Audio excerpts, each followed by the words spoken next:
for our Department of Defense. And that's a very important thing. And I'll tell you, we did one of these in Tampa on Friday. And in the audience was a Gold Star mom. And I think you all know Gold Star moms are folks who have who've had a son or a daughter killed in action. And this particular lady had a son who was killed in Afghanistan because his unit was not equipped with appropriate equipment for the type of fight that his unit was involved in. Very sad, very tragic. Broke our heart to hear her story. And the challenge that a commander-in-chief has is to make sure that priorities are set really among three demands. One is the size of the force. The second is what kind of force we're going to have out there in terms of readiness. Are they well trained? Do we have the right people in the force? But the third, and equally important, is what kind of equipment we will have. And these priorities all need to be balanced. And Secretary Clinton is already on record. In fact, you go to your webpage and you can read that she's got plans. She's already thinking about this balance. How do you get this balance right? So that when we send young Americans, men and women, into combat, they are trained, they are ready, they have the right equipment. And Secretary Clinton has already thought through those problems. She's already dealt with some of these problems as a member of the National Security Council when she was the Secretary of State. Very familiar with these problems, very attuned to them, and ready to act.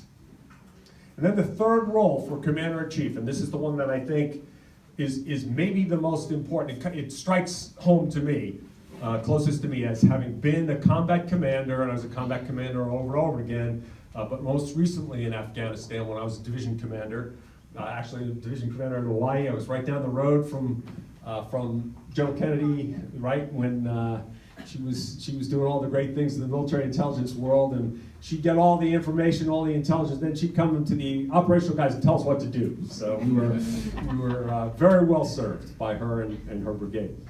But the third role of that commander-in-chief is to make the big decisions, make the critical decisions about how and where our forces are going to be employed. Our sons and daughters, our brothers and sisters are going to be sent to war. And I've been actually it's kind of nice to be able to come and talk to you. I'm very honored to be here with you tonight. But it's also coincidental that when I come and speak to you tonight, I'm also reading this book.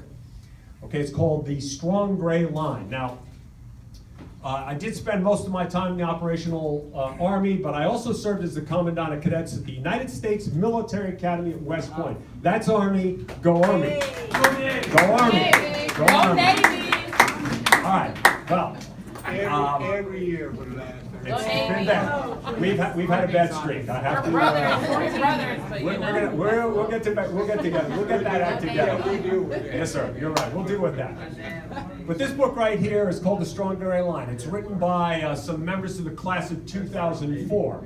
This is a class that was at West Point when I was the Commandant of Cadets. And in this book, I won't call this great literature, and I'm not trying to hawk this book to you, but in this book are 14 vignettes.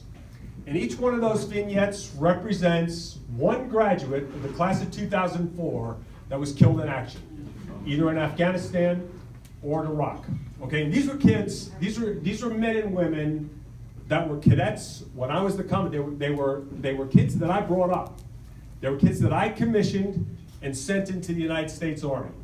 All right? At the time, there were 1,000 of them, 14 who gave their lives for their country, right here. And I like to think, and I do believe in my heart, I believe strongly that when we sent them to war, we did send them to war for good reasons. But I'll tell you, more than how strongly I feel about how and why it is we sent them to war, I want to be certain. I want to be, and this is a very personal thing to me, I want to be absolutely certain that when we do that in the future, we have a commander-in-chief who has thought through, deliberately looked at every single way that a foreign policy problem can be addressed, and has tried every single approach And this is the last approach. Yes. This is the last approach. Yes.